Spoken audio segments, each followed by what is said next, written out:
Hello dear friends, स्वागत है आपका अपने यूट्यूब चैनल SD एजुकेशन पर। आज है 24 सितंबर 2024 और हम बात करने वाले हैं रेगुलर की तरह आज के most important current affairs question के बारे में। जैसा कि सभी लोग आप जानते हैं कि हम अपनी इस वीडियो में बहुत ही इम्पॉर्टेंट किसी भी परीक्षा में पूछे जाने वाले करंट अफेयर्स के क्वेश्चन को कवर करते हैं। साथ ही साथ उन क्वेश्चन के साथ जो एक्सप्लेनेशन होता है वो भी बहुत ज़्यादा इम्पॉर्टेंट होता है और उस एक्सप्लेनेशन में जीके के जो क्वेश्चन होते हैं, जीके के जो पॉइंट होते हैं वो भी कवर किए जाते हैं। तो इस वीडियो में आपका करंट अफेयर्स तो कवर होता ही होता है, साथ में आपका जीके भी मजबूत होता चला जाता है। तो इसके लिए आप यह वीडियो शुरू से लेकर लास्ट तक देखिए। अगर आप वीडियो पर पहली बार आए हैं तो प्लीज़ वीडियो को लाइक कीजिए, अपने दोस्तों के साथ वीडियो को अधिक से अधिक शेयर कीजिए और हमारे चैनल को सब्सक्राइब भी कीजिए। चलिए बढ़ते हैं अपने वीडियो में आगे की ओर और बात करेंगे अपने सबसे पहले प्रश्न की। तो आज का हमारा सबसे पहला प्रश्न है, हाल ही में शतरंज ओलंपियाड 2024 में भारत ने कौन सा मेडल जीता? तो ए ऑप्शन है सिल्वर, बी ऑप्शन है ब्रांज, सी ऑप्शन है गोल्ड और डी ऑप्शन है इनमें से कोई नहीं। तो मोस्ट इम्पॉर्टेंट क्वेश्चन होने वाला है ये। आप अगर देखेंगे तो आगे कोई भी जो परीक्षा होने वाली है उस परीक्षा में ये क्वेश्चन पक्का आने वाला है, क्योंकि बहुत ही इंपॉर्टेंट है। क्योंकि अभी हाल ही में शतरंज ओलंपियाड 2024 ने भारत ने ऐतिहासिक जीत दर्ज करते हुए गोल्ड मेडल जीता हुआ है। यानी कि इस प्रश्न का सही जवाब हो जाएगा ऑप्शन नंबर सी। बढ़ेंगे अपने हम डिटेल की तरफ। तो अगर हम डिटेल में बात करें तो शतरंज ओलंपियाड 2024 में ओपन सेक्शन में भारत ने पहली बार गोल्ड जीता है। इम्पॉर्टेंट इसीलिए है क्योंकि ये पहली बार गोल्ड भारत ने जीता हुआ है। आयोजन ये जो था शतरंज ओलंपियाड का हुआ कहाँ पर? तो ये हंगरी के बुडापेस्ट में इसका आयोजन किया गया और भारत की तरफ से जो डी गुकेश हैं इन्होंने बुडापेस्ट में चेस ओलंपियाड में भारत को अपने पहला गोल्ड मेडल जिताया। यानी कि भारत को इन्होंने पहला गोल्ड मेडल जिताया हुआ है। और जो डी गुकेश हैं इन्होंने व्लादिमीर फेडोसेव को हराया। यानी कि उप विजेता कौन अगर बात करें कौन रहे तो व्लादिमीर फेडोसेव ये उप विजेता रहे और इनको हराया डी गुकेश ने और गोल्ड मेडल जीता हुआ है। भारत को गोल्ड मेडल इन्होंने जिताया हुआ है। बढ़ेंगे हम अपने अगले पॉइंट की तरफ। अगर हम अगले प्रश्न की बात करें तो भारत के पहले मानव अंतरिक्ष उड़ान मिशन का नाम क्या है? यानी कि जो भारत का पहला मानव अंतरिक्ष मिशन जो उड़ान होने वाला है उसका क्या नाम रखा गया है, जिसके 2024 के अंत तक लॉन्च होने की उम्मीद है। यानी कि मानव अंतरिक्ष उड़ान मिशन जो कि 2024 के अंत में लॉन्च होने वाला है, ऐसा उम्मीदें बताई जा रही हैं। ऐसा जो निकल करके न्यूज़ खबर जो है वो सामने आ रही है। तो उस मिशन का नाम क्या है? ए ऑप्शन है चंद्रयान, बी ऑप्शन है गगनयान, सी ऑप्शन है मंगलयान और डी ऑप्शन है विक्रम। तो इस प्रश्न का सही जवाब है ऑप्शन नंबर बी। यानी कि जो मानव अंतरिक्ष उड़ान मिशन होने वाला है उसका नाम रखा गया है गगनयान और इसके लॉन्च होने की उम्मीद 2024 के लास्ट तक बताई जा रही है। अगर हम डिटेल में आगे हम बात करें तो ये गगनयान मिशन है और यही इसी को 2024 के लास्ट तक लॉन्च होने की उम्मीद है और इसके द्वारा मानव को यानी कि जो मानव हैं उनको भेजा जाएगा। अगर हम डिटेल में बात करें तो भारतीय अंतरिक्ष अनुसंधान संस्थान, जिसे हम इसरो के नाम से जानते हैं, तो इसरो ने भारत के पहले मानव अंतरिक्ष उड़ान वाले गगनयान मिशन को लॉन्च करने की जो है वो योजना बना रहा है और इसके लॉन्च होने की जो डेट है वो 2024 लास्ट तक ऐसी उम्मीद भी जताई जा रही है। इसरो के जो प्रमुख है वर्तमान में एस सोमनाथ, इन्होंने घोषणा की है कि इसरो गगनयान मिशन को इस साल के अंत तक लॉन्च करने का प्रयास कर रहा है और हो सकता है डेफिनेटली ये लॉन्च भी हो जाए। गगनयान के अतिरिक्त अगर अन्य हम इसरो के मिशनों के बारे में देखें तो वर्ष में यानी इस वर्ष आने वाले जो मिशन हैं उसमें चंद्रयान 4, शुक्रयान फर्स्ट और मंगलयान सेकंड मिशन जो है ये इसरो के द्वारा लॉन्च किए जाएंगे। अगले पॉइंट की तरफ अगर हम बढ़ें तो गगनयान जो मिशन है इसका क्या उद्देश्य है? तो गगनयान मिशन के उद्देश्यों में अंतरिक्ष यात्रियों की टीम को पृथ्वी से लगभग 400 किलोमीटर ऊपर पृथ्वी की निचली कक्षा यानी LEO जिसे लोअर अर्थ ऑब्जर्वेशन कहते हैं, तो पृथ्वी की जो निचली कक्षा है वहाँ पर इसको ले जाया जाएगा और वहाँ 3 दिन समय बिताने के बाद उन्हें सुरक्षित पृथ्वी पर वापस लाना भी है। ये गगनयान मिशन का उद्देश्य है। यानी कि पृथ्वी की जो कक्षा है, पृथ्वी की जो लोअर ऑर्बिट है, वहाँ पर जो ये जो गगनयान है इसको भेजा जाएगा, इसमें अंतरिक्ष यात्रियों को भेजा जाएगा। वो वहाँ पर जाएंगे, 3 दिनों तक वहाँ पर समय बिताएंगे और वापस पुनः सुरक्षित पृथ्वी पर वापस आएंगे। ऐसा इस मिशन का उद्देश्य है। अगर गगनयान मिशन की बात करें तो गगनयान मिशन के लिए जो पहली श्रेणी में किसे चुना गया है तो उनमें भारतीय वायुसेना के 4 परीक्षण पायलट हैं, जिनमें प्रशांत नायर, अंगद प्रताप, अजीत कृष्णन और शुभांशु शुक्ला शामिल हैं। यानी कि इन 4 लोगों को चुना गया है। गगनयान मिशन के अंतर्गत इन 4 व्यक्तियों को जो लोअर ऑर्बिट है पृथ्वी की वहां पर भेजा जाएगा।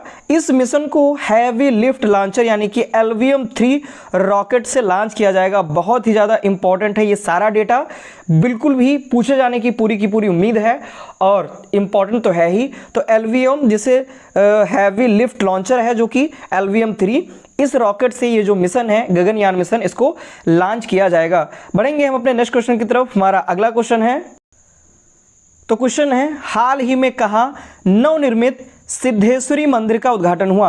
यानी कि भी नवनिर्मित सिद्धेश्वरी मंदिर का उद्घाटन किया गया, तो ये कहाँ पर इसका उद्घाटन हुआ। तो ए ऑप्शन है नागालैंड, बी ऑप्शन है हिमाचल प्रदेश, सी ऑप्शन है त्रिपुरा और डी ऑप्शन है असम। तो इस प्रश्न का सही जवाब है ऑप्शन नंबर सी, यानी कि त्रिपुरा में नवनिर्मित सिद्धेश्वरी मंदिर का उद्घाटन किया गया। अगर हम डिटेल में बात करें तो त्रिपुरा के जो वर्तमान में मुख्यमंत्री हैं डॉक्टर मानिक शाह और उत्तर प्रदेश के जो मुख्यमंत्री हैं योगी आदित्यनाथ जी, इन्होंने नेबर खथल यानी कि नेबर खाथल, ये स्थान का नाम है, नेबर खाथल त्रिपुरा में पड़ता है, वहां पर नवनिर्मित सिद्धेश्वरी मंदिर का उद्घाटन किया। यानी कि उद्घाटन किसके द्वारा किया गया, तो डॉक्टर मानिक शाह जो त्रिपुरा के मुख्यमंत्री हैं और योगी आदित्यनाथ जी जो कि उत्तर प्रदेश के मुख्यमंत्री हैं, इन दोनों ने मिल करके सिद्धेश्वरी देवी मंदिर का जो है वो उद्घाटन किया हुआ है। कब ये उद्घाटन हुआ, तो 16 सितंबर 2024 को इसका उद्घाटन हुआ। योगी आदित्यनाथ जी ने पश्चिमी त्रिपुरा के मोहनपुर के बरकथाल स्थित चित्तधाम में वेद विद्यालय की भी आधारशिला रखी। ये भी इंपॉर्टेंट है, यानी कि योगी आदित्यनाथ जी के द्वारा पश्चिम त्रिपुरा के मोहनपुर के बरकथाल स्थित चित्तधाम में वेद विद्यालय की भी आधारशिला रखी गई है। बढ़ेंगे अपने हम नेक्स्ट क्वेश्चन की तरफ। हमारा अगला क्वेश्चन है, हाल ही में कहाँ सुदूर वन क्षेत्र में पहला कंटेनर स्कूल खुला है। यानी कि कौन सा ऐसा राज्य है जहां पर सुदूर जो वन क्षेत्र हैं वहां पर कई सारी समस्याएं आती हैं विद्यालय खोलने में, तो इसके लिए वहां पर पहला कंटेनर स्कूल खोला गया है। कंटेनर आप सभी लोग जानते हैं, जो कंटेनर होते हैं डिब्बे के टाइप के, तो उन कंटेनर में पहला स्कूल खोला गया है। तो ए ऑप्शन है मिजोरम, बी ऑप्शन है तेलंगाना, सी ऑप्शन है असम और डी ऑप्शन है राजस्थान। तो इस प्रश्न का सही जवाब है ऑप्शन नंबर बी, यानी कि तेलंगाना में सुदूर वन क्षेत्र में पहला कंटेनर स्कूल खोला गया है। आप यहाँ पे आर्टिकल में भी देख सकते हैं, ये कंटेनर के जैसे है, आप यहाँ पे देख सकते हैं, इधर ये कंटेनर की तरह है और यहीं पर ही पहला कंटेनर विद्यालय खोला गया है। तो तेलंगाना का एक जिला है मुलुगु जिला, इसमें 17 सितंबर को एक कंटेनर विद्यालय का उद्घाटन किया गया। यह पहले कंटेनर विद्यालय का जो उद्घाटन है वो पंचायत राज और ग्रामीण विकास जो मंत्री हैं दान सारी अनसुईया, इनको सिथक्का, इन्होंने इसका उद्घाटन किया हुआ है। और इसका जो उद्देश्य है वह वन क्षेत्रों में शैक्षणिक संस्थानों के सामने आने वाली बुनियादी ढांचे संबंधित चुनौतियों का निवारण करना है। बुनियादी ढांचे संबंधित मतलब जो स्कूल्स होते हैं उनकी जो बिल्डिंग बनानी होती है, ठीक है, जो उनका भवन निर्माण करना होता है, इन सबके बनाने में जो दूर वनीय क्षेत्र हैं जहाँ पर काफ़ी घने जंगल हैं, वहाँ पर ये जो भवन हैं विद्यालय के, इनको बनाने में काफ़ी सारी कठिनाइयों का सामना करना पड़ता है, काफ़ी सारी चुनौतियों का सामना करना पड़ता है। इसलिए यह कंटेनर विद्यालय वहां पर खोला गया है और इसका उद्घाटन भी किया गया है और ये अपनी तरह का पहला कंटेनर विद्यालय है जो कि तेलंगाना में स्थापित किया गया है। बढ़ेंगे हम अपने नेक्स्ट क्वेश्चन की तरफ। हमारा अगला क्वेश्चन है, हाल ही में साउथ भारतीय इंटरनेशनल मूवी अवार्ड्स 2024 में सर्वश्रेष्ठ अदाकारा का पुरस्कार किसने जीता। यानी कि जो साउथ भारतीय इंटरनेशनल यानी कि south Indian international movie award जो है, यानी कि इसे सीमा के नाम से भी जान सकते हैं, 2024 का, तो इसमें सर्वश्रेष्ठ अदाकारा का जो पुरस्कार है वो किसे दिया गया। तो ए ऑप्शन है आलिया भट्ट, बी ऑप्शन है दीपिका पादुकोण, सी ऑप्शन है ऐश्वर्या राय और डी ऑप्शन है विद्या बालन। तो इस प्रश्न का सही जवाब है ऑप्शन नंबर सी, यानी कि ऐश्वर्या राय को साउथ भारतीय इंटरनेशनल मूवी अवार्ड 2024 में सर्वश्रेष्ठ अदाकारा का पुरस्कार इनको दिया गया है। आप यहां पे देख भी सकते हैं आर्टिकल में, Aishwarya Rai wins best actress at सीमा यानी कि SIIMA 2024 बेस्ट एक्ट्रेस का अवार्ड इन्होंने जीता हुआ है। तो आगे हम बात करें, ऐश्वर्या राय ने SIIMA 2024 में सर्वश्रेष्ठ अदाकारा या फिर कह सकते हैं बेस्ट एक्ट्रेस का अवार्ड इन्होंने जीता हुआ है। कब जीता हुआ? तो ये 16 सितंबर को दुबई में इसका आयोजन किया गया। जो SIIMA है, साउथ इंटरनेशनल मूवी अवार्ड्स, इसका जो आयोजन है वो दुबई में किया गया 16 सितंबर को, और वहीं पर ही इनको बेस्ट एक्ट्रेस का अवार्ड दिया गया। क्यों दिया गया? तो इनकी जो फिल्म आई थी पोनियन सेल्वन सेकंड, उसके लिए इन्हें सर्वश्रेष्ठ अभिनेत्री या फिर कह सकते हैं सर्वश्रेष्ठ अदाकारा का पुरस्कार इनको मिला हुआ है। तो ये जो फिल्म है इसको डायरेक्ट किसने किया है? तो मणि रत्नम के द्वारा ये फिल्म डायरेक्ट की गई है, यानी कि डायरेक्टर हैं मणि रत्नम, और इसके लिए सर्वश्रेष्ठ अभिनेत्री का पुरस्कार ऐश्वर्या राय ने जीता हुआ है। कल्कि कृष्णमूर्ति जो हैं इनका जो एक मशहूर तमिल उपन्यास है पोनियन सेल्वन, इसी का ये रूपांतरण है, यानी कि इसी उपन्यास पर ये जो फिल्म है वो बनाई गई है। यानी कि लेखक जो हैं, ये जो तमिल उपन्यास है पोनियन सेल्वन, इसके जो राइटर हैं वो हैं कल्कि कृष्णमूर्ति, और इसी तमिल उपन्यास पर ये जो फिल्म है वो बनाई गई है। बढ़ेंगे अपने हम नेक्स्ट क्वेश्चन की तरफ। नेक्स्ट क्वेश्चन ही अभी और पॉइंट्स हम जान लेते हैं फिल्म से रिलेटेड, इस फिल्म अवार्ड से रिलेटेड। तो ये जो फिल्म अवार्ड है, यानी कि साउथ भारतीय इंटरनेशनल मूवी अवार्ड जो है ये, यानी कि इसे हम SIIMA के नाम से जानते हैं। तो इसमें अन्य अवार्ड जो दिए गए, उसमें बेस्ट फिल्म जो है वो जेलर चुनी गई, यानी कि जो बेस्ट फिल्म है वो जेलर, आपने देखी भी होगी जेलर, ये रजनीकांत की मूवी थी, और इसको बेस्ट फिल्म चुना गया। Best actor chia Vikram Ponniyin Selvan second के लिए, जिसके लिए बेस्ट एक्ट्रेस यानी कि बेस्ट अदाकारा का जो अवार्ड है वो ऐश्वर्या राय ने जीता हुआ है, क्रिटिक्स के लिए बेस्ट अदाकारा का अवार्ड। और बेस्ट एक्टर का जो अवार्ड है वो चिया विक्रम ने जीता हुआ पोनियन सेल्वन के लिए।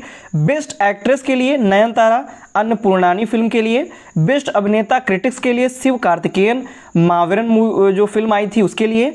बेस्ट अदाकारा को यानी कि क्रिटिक्स के लिए बेस्ट अदाकारा का जो अवार्ड है वो ऐश्वर्या राय ने जीता पोनियन सेल्वन सेकंड के लिए। आगे अगर हम बढ़ें, नेक्स्ट क्वेश्चन है हमारा, हाल ही में किस राज्य में मेडिकल शिक्षा का जो पाठ्यक्रम है अब वह हिंदी में भी उपलब्ध होगा? यानी कि कौन सा राज्य है जिसने मेडिकल की जो पढ़ाई है उसका जो पाठ्यक्रम है वो हिंदी में अवेलेबल करने की बात की है? तो ए ऑप्शन है राजस्थान, बी ऑप्शन है हरियाणा, सी ऑप्शन है असम, और डी ऑप्शन है मध्य प्रदेश। तो इस प्रश्न का सही जवाब है ऑप्शन नंबर ए, यानी कि राजस्थान राज्य ने मेडिकल शिक्षा का जो पाठ्यक्रम है वो हिंदी में उपलब्ध कराने की बात कही है। अगर आगे हम डिटेल में बात करें तो राजस्थान में राज्य के मेडिकल कॉलेजों में मेडिकल शिक्षा के जो पाठ्यक्रम है अब हिंदी में भी उपलब्ध हो सकेंगे, ऐसा जो आदेश है वो राजस्थान राज्य में दिया गया है। इसके द्वारा सबसे पहले जोधपुर का जो संपूर्णानंद मेडिकल कॉलेज है और बाड़मेर मेडिकल कॉलेज, इसमें शैक्षणिक सत्र जो 2024-25 है, इस शैक्षणिक सत्र में हिंदी में पढ़ाई जो है वो शुरू हो जाएगी, यानी कि जो मेडिकल की जो पढ़ाई होगी वो हिंदी में शुरू हो जाएगी। यह घोषणा हिंदी दिवस के अवसर पर की गई, यानी अभी 14 सितंबर को हिंदी दिवस था, तो इसी हिंदी दिवस के अवसर पर ही ये जो घोषणा है ये की गई है। इसके अलावा मध्य प्रदेश और छत्तीसगढ़ ने भी घोषणा की हुई है कि वहाँ पर भी अब मेडिकल जो शिक्षा है उसका पाठ्यक्रम हिंदी में भी उपलब्ध हो सकेगा, ऐसा मध्य प्रदेश और छत्तीसगढ़ ने भी घोषणा की हुई है। बढ़ेंगे अपने नेक्स्ट क्वेश्चन की तरफ। हमारा अगला क्वेश्चन, नेक्स्ट क्वेश्चन है, हाल ही में अमेजन ने किसे भारत में कंट्री मैनेजर नियुक्त किया गया? यानी कि जो अमेजॉन है इसने किसे भारत में कंट्री मैनेजर नियुक्त किया है? तो ए ऑप्शन है समीर कुमार, बी ऑप्शन है DK मिश्रा, सी ऑप्शन है संतोष कुमार, और डी ऑप्शन है राजवीर सांगवान। तो इस प्रश्न का सही जवाब है ऑप्शन नंबर ए, यानी कि जो समीर कुमार हैं इनको अमेजॉन ने भारत में कंट्री मैनेजर नियुक्त किया है। अगर हम यहाँ पर आर्टिकल में देखें तो अमेजॉन में ये हैं समीर कुमार और इनको ही भारत में कंट्री मैनेजर नियुक्त किया गया है। अगर हम डिटेल में बात करें तो अमेजॉन इंडिया ने समीर कुमार को 1 अक्टूबर से नया कंट्री मैनेजर नियुक्त किया है, यानी कि इनकी जो पोस्ट होगी वो 1 अक्टूबर से इनकी जो नियुक्ति होगी वो स्थायी हो जाएगी। 1 अक्टूबर से ये नए कंट्री मैनेजर नियुक्त हो जाएंगे। जो समीर कुमार हैं ये भारत में अमेजॉन के कारोबार की देखरेख करेंगे और मध्य पूर्व, दक्षिण अफ्रीका और तुर्की में उपभोक्ता कारोबार का नेतृत्व भी करेंगे। यानी भारत में तो ये अमेजॉन का जो भी कार्यभार होगा वो देखेंगे ही देखेंगे, उसके साथ मध्य पूर्व और दक्षिण अफ्रीका और इसके साथ साथ तुर्की में भी उपभोक्ता कारोबार का भी ये नेतृत्व करने वाले हैं। यह जो है 1999 में अमेजन से जुड़े थे, यानी कि जो समीर कुमार हैं ये 1999 में अमेजन से जुड़े थे और 2013 में अमेजन इंडिया के लॉन्च की योजना बनाने वाली टीम का ये हिस्सा भी थे। यानी जब 2013 में अमेजन इंडिया लॉन्च किया गया था तो उसमें जो योजना बनाने वाली टीम थी उसका हिस्सा भी समीर कुमार रहे थे और अब इनको इंडिया में अमेजॉन इंडिया का नया कंट्री मैनेजर नियुक्त कर दिया गया है। बढ़ेंगे हम अपने नेक्स्ट क्वेश्चन की तरफ। अगला क्वेश्चन है हमारा, हाल ही में किस देश की सरकार ने क्रिस्टियानो रोनाल्डो के सम्मान में एक विशेष सिक्का जारी किया है? यानी कि जो क्रिस्टियानो रोनाल्डो हैं, आप सभी लोग इनसे परिचित हैं, काफ़ी सारे ये रिकॉर्ड बनाते रहते हैं क्रिस्टियानो रोनाल्डो, और इनके ही सम्मान में किस देश की सरकार ने एक विशेष सिक्का जारी किया? तो ए ऑप्शन है इंग्लैंड, बी ऑप्शन है पुर्तगाल, सी ऑप्शन है ब्राज़ील और डी ऑप्शन है भारत। तो इस प्रश्न का सही जवाब है ऑप्शन नंबर बी, यानी कि पुर्तगाल देश की सरकार ने क्रिस्टियानो रोनाल्डो के सम्मान में एक विशेष सिक्का जारी किया है। अगर हम डिटेल में बात करें तो पुर्तगाल सरकार ने महान फुटबॉल खिलाड़ी क्रिस्टियानो रोनाल्डो के सम्मान में एक विशेष सिक्का जारी किया और ये जो सिक्का है इस सिक्के का मूल्य 7 यूरो रखा है, जो कि रोनाल्डो की जर्सी के 7 नंबर पर है। यानी कि सभी लोग जानते भी होंगे जो रोनाल्डो के फ़ैन हैं या फिर जो फुटबॉल में रुचि रखते हैं कि जो रोनाल्डो की जो जर्सी है ये 7 नंबर की जर्सी है और इसी 7 नंबर जर्सी की वजह से ये जिन्होंने जो सिक्का पुर्तगाल सरकार ने जारी किया है इस सिक्के का जो मूल्य है वो भी 7 यूरो ही रखा हुआ है। इस सिक्के में रोनाल्डो की तस्वीर और उनके फुटबॉल करियर के कुछ महत्वपूर्ण क्षणों को भी चिन्हित किया गया है। यानी कि जो सिक्का है इस पर रोनाल्डो की तस्वीर भी लगी हुई है और उनका जो कुछ भी फुटबॉल का करियर रहा है उनके इम्पोर्टेंट जो मोमेंट हैं उनको भी यहाँ पर चिन्हित किया गया है। बढ़ेंगे अपने नेक्स्ट क्वेश्चन की तरफ। हमारा अगला क्वेश्चन है, हाल ही में किसे नाल्को के सीएमडी के रूप में नियुक्त किया गया है? यानी कि नाल्को का नया सीएमडी किसे नियुक्त किया गया? तो ए ऑप्शन है सौरभ शाह, बी ऑप्शन है ब्रजेंद्र प्रताप सिंह, सी ऑप्शन है अमित प्रसाद मोहन और डी ऑप्शन है अमित मिश्रा। तो इस प्रश्न का सही जवाब है ऑप्शन नंबर बी, यानी कि ब्रजेंद्र प्रताप सिंह को नाल्को के नए सीएमडी के रूप में नियुक्त किया गया है। आर्टिकल में आप देख भी सकते हैं, ये हैं ब्रजेंद्र प्रताप सिंह हैं और इनको ही नया सीएमडी नियुक्त किया गया है नाल्को का। तो सार्वजनिक उद्यम चयन बोर्ड, जिसे पीएसबी के नाम से जानते हैं, ये यही जो भी पद होते हैं निदेशक, प्रबंधक निदेशक जो भी पद होते हैं कंपनियों के, उनकी नियुक्ति करता है। तो पीएसबी जो कि सार्वजनिक उद्यम चयन बोर्ड है, इसने नेशनल एल्यूमिनियम कंपनी, जिसे कंपनी लिमिटेड, जिसे नाल्को के नाम से जानते हैं, नेशनल एल्यूमिनियम कंपनी ऑर्गेनाइजेशन, जिसे नेशनल एल्यूमिनियम कंपनी लिमिटेड के नाम से जानते हैं, इसके अध्यक्ष और प्रबंध निदेशक पद के लिए ब्रजेंद्र प्रताप सिंह का चयन किया हुआ है। ब्रजेंद्र प्रताप सिंह वर्तमान में steel authority of India limited, यानी कि जिसे हम सेल के नाम से जानते हैं, steel authority of India limited SAIL में बर्नपुर और दुर्गापुर स्टील प्लांट के ये प्रभारी निदेशक के रूप में कार्यरत हैं और अब इनको नाल्को का नया अध्यक्ष और प्रबंध निदेशक नियुक्त कर दिया गया है। ये जो हैं ब्रजेंद्र प्रताप सिंह, ये श्रीधर पात्रा की जगह लेने वाले हैं, यानी कि इनके जगह पर पहले श्रीधर पात्रा जो थे वो नियुक्त थे, अब इनके स्थान पर ब्रजेंद्र प्रताप सिंह का चयन किया गया है। बढ़ेंगे अपने नेक्स्ट और लास्ट क्वेश्चन की तरफ। तो ये हमारा आज का लास्ट प्रश्न है, हाल ही में किसने भास्कर प्लेटफॉर्म लॉन्च किया? तो ए ऑप्शन है आरबीआई, बी ऑप्शन है एसबीआई, सी ऑप्शन है डीपीआईआईटी और डी ऑप्शन है नीति आयोग। तो इस प्रश्न का सही जवाब है ऑप्शन नंबर सी, यानी कि डीपीआईआईटी के द्वारा भास्कर प्लेटफॉर्म लॉन्च किया गया है। आर्टिकल में भी देख सकते हैं भास्कर पोर्टल, और इसको ही डीपीआईआईटी ने लॉन्च किया है।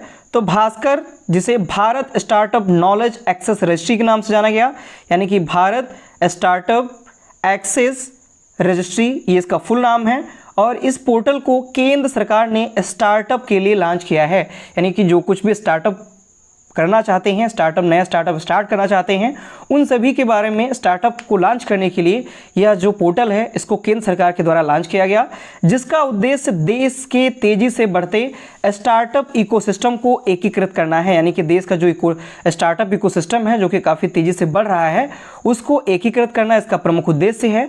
और यह डिजिटल प्लेटफॉर्म स्टार्टअप्स को नेटवर्किंग, सहयोग और नवाचार के लिए एक मंच प्रदान करेगा। यानी कि जो भी स्टार्टअप के लिए कार्य होगा वो सभी यहीं पर एक ही प्लेटफॉर्म पर, इसी जगह पर, ये इसी पोर्टल पर उपलब्ध होगा, एक ही मंच इसके द्वारा प्रदान किया जाएगा। तो ये थे आज के हमारे मोस्ट इंपॉर्टेंट करंट अफेयर्स के क्वेश्चन। आशा करता हूँ आपको ये क्वेश्चन पसंद आए होंगे, आपको हमारे द्वारा दी गई जो एक्सप्लेनेशन है वो पसंद आई होगी, आपको वीडियो पसंद आया होगा। तो इसके लिए आप वीडियो लाइक कीजिए, अपने दोस्तों के साथ वीडियो को अधिक से अधिक शेयर कीजिए और हमारे चैनल को सब्सक्राइब भी कीजिए। धन्यवाद।